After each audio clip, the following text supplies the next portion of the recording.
வணக்கம். நீங்கள் இணைந்திருப்பது இலங்கையின் முதற்தர செய்தி வழங்குனர் நியூஸ் ஃபர்ஸ்டின் மதிய நேர பிரதான செய்திகளோடு உங்களுடன் இணைந்து கொள்ளும் நான் சண்முகநாதன் வினோதர்ஷன். விரிவான செய்திகளுக்கு செல்லும் முன்னர் முதலில் இன்றைய தலைப்புச் செய்திகள். இயற்கை அனர்த்தங்களால் உயிரிழந்தவர்களின் எண்ணிக்கை 63ஆக உயர்வு. 3,19,000க்கும் அதிகமானோர் இடம்பெயர்வு. மண்சரிவு அபாயம் காரணமாக ரங்கல அழுத்வத்த தோட்டப்பிரிவை சேர்ந்த 73 குடும்பங்களுக்கு வெளியேறுமாறு அறிவுறுத்தல். மண்சரிவு அனர்த்தங்களால் பாதிக்கப்பட்டவர்களுக்கு பொதுநலவாய நாடுகள் அமைப்பு அனுதாபம் தெரிவித்துள்ளது. சக்தி சிரச ஜான் கீல்ஸ் நிவாரண யாத்திரை பாதிக்கப்பட்ட மக்களை நோக்கி விரைவு. இனி விரிவான செய்திகள். கடும் மழையினால் பாதிக்கப்பட்டுள்ள எமது சகோதர மக்களுக்கு உதவும் சக்தி சிரச ஜான் கீல்ஸ் நிவாரண யாத்திரை 5 மாவட்டங்களை நோக்கி இன்று காலை பயணத்தை ஆரம்பித்தது. வெள்ளம், மண்சரிவு ஆகிய இயற்கை அனர்த்தங்களினால் பாதிக்கப்பட்டிருக்கும் சகோதர மக்களின் துயர் துடைக்கும் நோக்கில் சக்தி சிரசு ஜான் கீல்ஸ் நிவாரண யாத்திரை முன்னெடுக்கப்படுகின்றது. சர்வமத பிரார்த்தனைகளை தொடர்ந்து எமது குழுவினர் அனர்த்தங்களினால் உயிர் நீத்தவர்களுக்காக 2 நிமிட மௌன அஞ்சலி செலுத்தினர். அனர்த்தத்தில் சிக்கி உயிரிழந்தவர்களின் குடும்பத்தினருக்கு கேபிட்டல் மகாராஜா நிறுவனத்தின் தலைவர் மற்றும் நிறுவனம் சார்பில் அனுதாபத்தை தெரிவிக்கின்றேன். இந்த வேலை திட்டத்தை 24 மணி நேரத்தில் வெற்றிகரமாக்குவதற்கு எமக்கு வழங்கிய ஒத்துழைப்புக்காக மக்களுக்கு நன்றி தெரிவிக்கின்றோம். மக்களின் ஒத்துழைப்பு எம்மை மேலும் ஊக்கப்படுத்தியது. இவ்வாறான வேலை திட்டம் ஒன்றை முன்னெடுப்பதற்கு எமக்கு பலம் உள்ளது. எமது பணியை இப்போது நாம் ஆரம்பிக்கின்றோம். பாதிக்கப்பட்டிருக்கும் மக்களுடன் நாம் காலத்தை செலவிடவுள்ளோம். உங்கள் அனைவருக்கும் நன்றி. நாட்டில் இயற்கை அனர்த்தங்கள் ஏற்பட்டதும் அரசாங்கம் செய்யும் வரை தனியார் துறையினர் காத்திருக்காது நாம் ஆரம்பித்துள்ள இந்த செயற்திட்டத்துக்கு மக்களின் அங்கீகாரம் கிடைத்துள்ளது. நமக்கு கிடைக்கின்ற ஒத்துழைப்பு அதனை உறுதிப்படுத்துகின்றது. இந்த வேலை திட்டத்தை நாம் முன்னெடுத்து செல்வதற்கு ஜோன் கீல்ஸ் நிறுவனமும் எம்முடன் கைகோர்த்துள்ளது. ஜோன் கீல்ஸ் நிறுவனத்தின் தலைவர் மற்றும் பணிப்பாளர்கள் உள்ளிட்ட அனைவரும் நேற்றிரவு முழுவதும் எம்முடன் இணைந்து இந்த பொருட்களை பொதியிட்டு தயார்படுத்துவதற்கு ஒத்துழைப்பு நல்கினர். நமது நிறுவன தலைவர் சார்பில் அவர்களுக்கு நன்றி கூறுகின்றோம். அவர்கள் மிகவும் அர்ப்பணிப்புடன் செயற்பட்டனர். அதேபோன்று பிரெண்டிக்ஸ் நிறுவனத்தின் அஸ்ரப் உமா உள்ளிட்ட பணிப்பாளர் சபை மற்றும் ஊழியர்களும் இந்த நிவாரண யாத்திரைக்கு ஒத்துழைப்பை நல்கியுள்ளனர். இந்த இடத்தில் நின்று கொண்டு நிவாரண யாத்திரையின் ஆரம்பத்தில் கலந்து கொள்ள கிடைத்தமை எனது அதிர்ஷ்டமாகும். 2014ஆம் ஆண்டிலிருந்து இத்தகைய சந்தர்ப்பங்களில் நாம் ஒன்றாக செயற்பட்டுள்ளோம். இங்கு வருகை தந்து உதவிகளை வழங்கிய அனைவருக்கும் நன்றி கூறுவதற்கு இந்த சந்தர்ப்பத்தை நான் பயன்படுத்திக் கொள்கின்றேன். 24 மணித்தியாலங்களுக்குள் மக்கள் வழங்கிய நிவாரணப் பொருட்களை ஏற்றிய அதிக அளவிலான லாரிகள் இன்று டிபி ஜயா மாவட்டத்திலிருந்து 5 மாவட்டங்களை நோக்கி புறப்பட்டு சென்றன.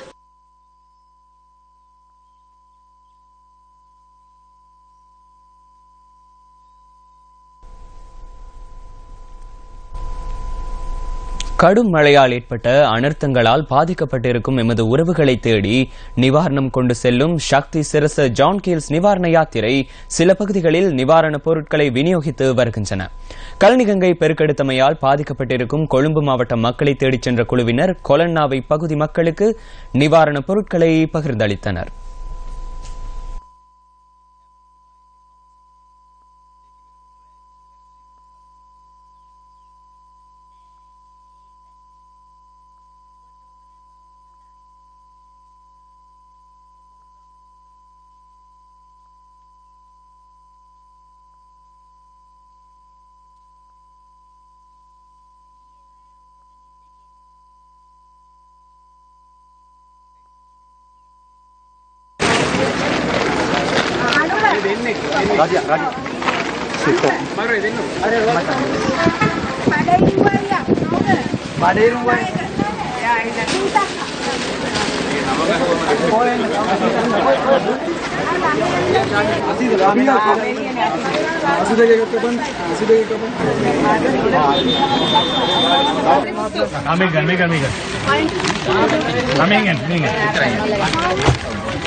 सुशीला जयंती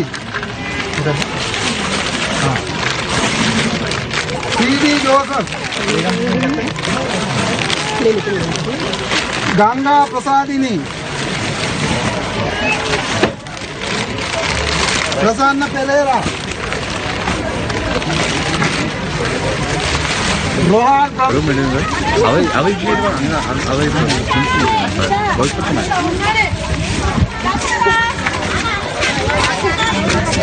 봐봐.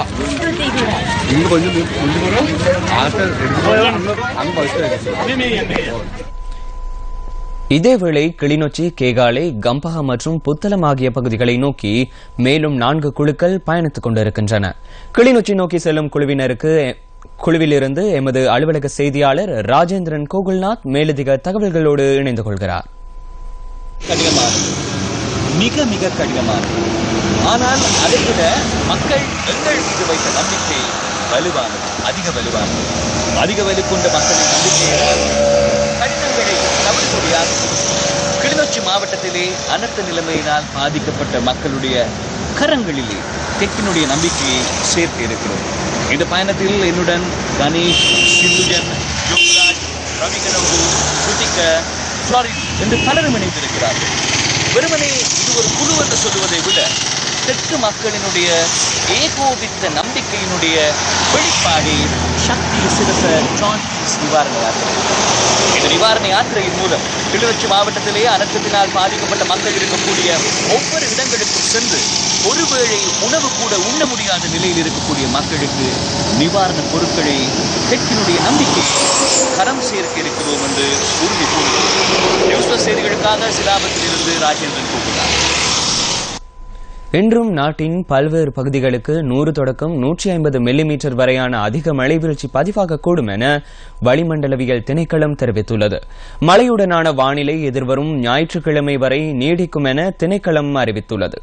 நிலவும் மழையுடனான காலநிலை காரணமாக பாதிக்கப்பட்ட 18,673 பேரை கடற்படையினர் காப்பாற்றியுள்ளனர்.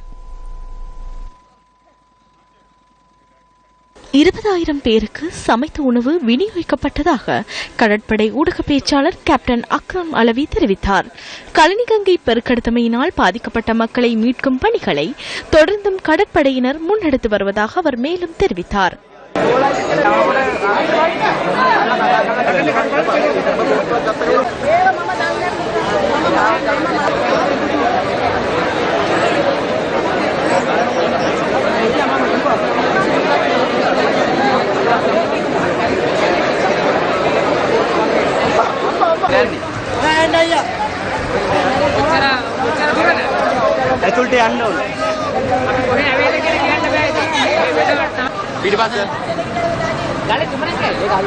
புலத்கோப்பிட்டிய மண் சரிவினால் காணாமல் போனவர்களை மீட்கும் பணிகள் இன்று காலை மீண்டும் ஆரம்பிக்கப்பட்ட போதும் தற்போது அந்த பணிகள் நிறுத்தப்பட்டுள்ளதாக எமது அலுவலக செய்தியாளர் தெரிவித்தார். புலத்கோப்பிட்டிய கழுப்பான தோட்டத்திலே கடந்த செவ்வாய்க்கிழமை இரவு ஏற்பட்ட மண் சரிவிலே இந்த லைன் குடியிருப்புகள் தான் மண்ணிலே புதைகின்றது. குறிப்பாக இங்கே 10 லைன் குடியிருப்புகள் காணப்பட்ட போதிலும் தற்போது 4 லைன் குடியிருப்புகள் மாத்திரமே மீதமாக இருக்கின்றன. மற்ற 6 லைன் குடியிருப்புகளிலும் இருந்தவர்கள் இந்த மண்ணிலே காவு கொள்ளப்பட்டிருக்கின்றார்கள். குறிப்பாக 16 பேர் இந்த மண் சரிவிலே உயிரிழந்திருக்கின்றார்கள். 14 பேரின் சடலங்கள் மீட்கப்பட்டிருக்கின்றன. இருவருடைய சடலங்கள் ஒரு பாரிய கட்பாறைக்குள்ளே புதைந்திருப்பதனால் அதனை மீட்பதற்கு முடியாது என்று மீட்பு பணியாளர்கள் அறிவித்ததை அடுத்து அதற்கு உறவினர்களும் இணக்கத்திற்கு அடுத்து இன்று காலை 10 மணி அளவில் மீட்பு பணிகள் முடிவுக்கு கொண்டு வரப்பட்டன. அதே போன்று இந்த தோட்டத்திலே இன்று காலை 7 மணி அளவில் 4 பேரின் சடலங்கள் நல்லடக்கம் செய்யப்பட்டன. நீங்கள் பார்த்துக் கொண்டிருக்கும் இந்த மண் மேடுதான் இந்த லயன் அறைகள் மீது வந்து விழுந்து இவருடைய உயிர்களை காவு கொண்டிருக்கின்றது. குறிப்பாக இந்த தோட்டம் மிகவும் சோகத்திலே ஆழ்ந்திருக்கின்றது. தற்பொழுதும் கூட மழை பெய்து கொண்டிருக்கின்றது. மக்கள் மிகவும் ஆபத்தான சூழ்நிலையை இங்கு வாழ்ந்து கொண்டிருக்கின்றார்கள். நியூஸ் பிளஸ் செய்திகளுக்காக விளக்கோப்பிட்டிய கழுப்பானவத்த தோட்டத்திலிருந்து ரியாஸ் ஹாரிஸ். இதேவேளை அரநாயக்க பிரதேசத்தில் இன்று ராணுவத்தினர் மீட்பு பணிகளை முன்னெடுத்து வருகின்றனர். இதன்போது சடலம் ஒன்றும் மீட்கப்பட்டதாக எமது செய்தியாளர் தெரிவித்தார்.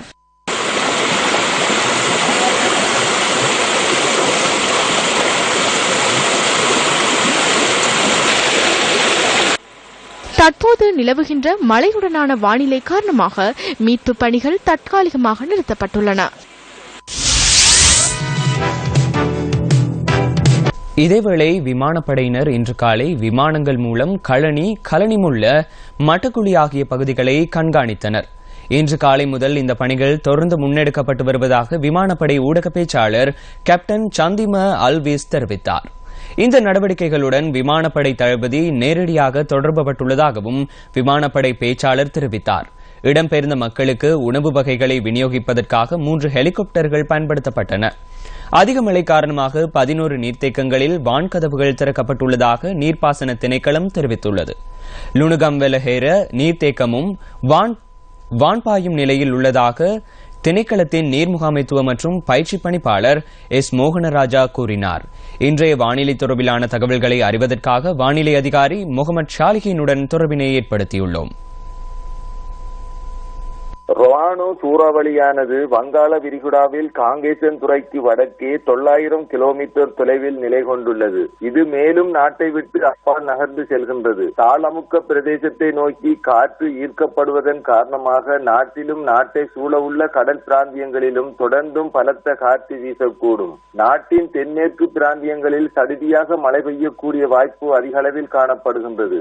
சில இடங்களில் சுமார் 100 தொடக்கம் 150 மில்லிமீட்டர் வரையிலான பலத்த மழை பெய்யக்கூடும். மத்திய சப்ரகமுக மேல் மற்றும் வடமேல் மாகாணங்களிலும் காலி மாத்தறை மாவட்டங்களிலும் அடிக்கடி மழை அல்லது இடியுடன் கூடிய மழை பெய்யக்கூடும். ஏனைய பிரதேசங்களின் பல இடங்களில் மழை அல்லது இடியுடன் கூடிய மழை பெய்யக்கூடும். பலத்த காற்றும் மின்னல் தாக்கங்களும் ஏற்படும் சந்தர்ப்பங்களில் பொதுமக்கள் அவதானத்துடன் செயற்படுமாறு கேட்டுக் கொள்ளப்படுகின்றனர். கடல் பிராந்தியங்களை பொறுத்தவரையில் காங்கேசன்துறை தொடக்கம் மன்னார், கொழும்பு, காலி ஊடாக அம்மாந்தோட்டை வரையான கடல் பிராந்தியங்களில் அடிக்கடி மழை அல்லது இடியுடன் கூடிய மழை பெய்யக்கூடும். ஏனைய கடல் பிராந்தியங்களின் பல இடங்களில் பிற்பகல் 2 மணிக்கு பின்னர் மழை அல்லது இடியுடன் கூடிய மழை பெய்யக்கூடும். காற்று மணித்தியாலத்துக்கு 50 கிலோமீட்டர் வேகத்தில் தென்மேற்கு திசையில் இருந்து வீசும். நாட்டை சூழவுள்ள கடல் பிரதேசங்கள் சற்று கொந்தளிப்பாக காணப்படும். ஆனால் காற்றின் வேகமானது மணித்தியாலத்துக்கு 70 முதல் 80 கிலோமீட்டர் வேகத்தில் அதிகரித்து வீசும் வேளைகளில் கடல் பிரதேசங்கள் மிகவும் கொந்தளிப்பான நிலையில் காணப்படும். வெள்ளப்பெருக்கில் சிக்குண்டவர்களை மீட்கும் நடவடிக்கைகள் இன்றும் முன்னெடுக்கப்படும் என இடர்முகாமைத்துவ நிலையம் கூறியுள்ளது. மேலும் பலர் வெள்ளத்தில் சிக்கியுள்ளமை குறித்து தகவல்கள் கிடைத்துள்ளதாக இடர்முகாமைத்துவ நிலையத்தின் பிரதிப்பணிப்பாளர் பிரதீப் கொடிப்பிலி குறிப்பிட்டார். இந்த மக்களை பாதுகாப்புடன் மீட்பதற்கான போதுமான எண்ணிக்கையில் மீட்பு படகுகள் ஈடுபடுத்தப்பட்டுள்ளதாகவும் அவர் தெரிவித்தார். இடம்பெயர்ந்தவர்களுக்கு உணவை விநியோகிப்பதில் சிக்கல் காணப்படுமானால் 117 என்ற அவசர தொலைபேசி இலக்கத்திற்கு அல்லது 01126700002 அல்லது 0112136136 என்ற இலக்கங்களுடன் தொடர்பு கொள்ளுமாறும் இடர்முகாமைத்துவ நிலையம் அறிவித்துள்ளது.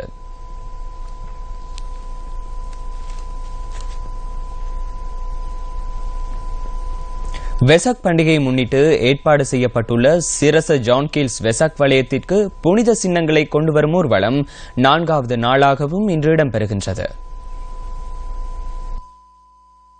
புத்த பகவானின் புனித கேசங்கள் உள்ளிட்ட புனித சின்னங்கள் இன்று நிட்டம்புவ விகாரையிலிருந்து ஊர்வலமாக எடுத்து வரப்படுகின்றன. வாகன பேரணி பஸ்யால ஊடாக கடவத்த கிரிபத்கொட ஊடாக கலனி ரஜமகா விகாரையை இன்று பிற்பகல் வந்தடையவுள்ளது. இதேவேளை புத்த பகவானின் பிரதம சீடர்களான செரியுத் மற்றும் முகலன் ஆகிய தேரர்களின் புனித சின்னங்கள் இன்று ரத்திகம கிஹிம்பி எல விகாரையில் இருந்து ஊர்வலமாக கொண்டு வரப்படுகின்றன. இதனை முன்னிட்டு விசேட மத அனுஷ்டானங்களும் நடைபெற்றன. இந்த புனித சின்னங்களை கொண்டுவரும் வாகன பேரணி இன்று பிற்பகல் களுத்துறையை வந்தடையவுள்ளது.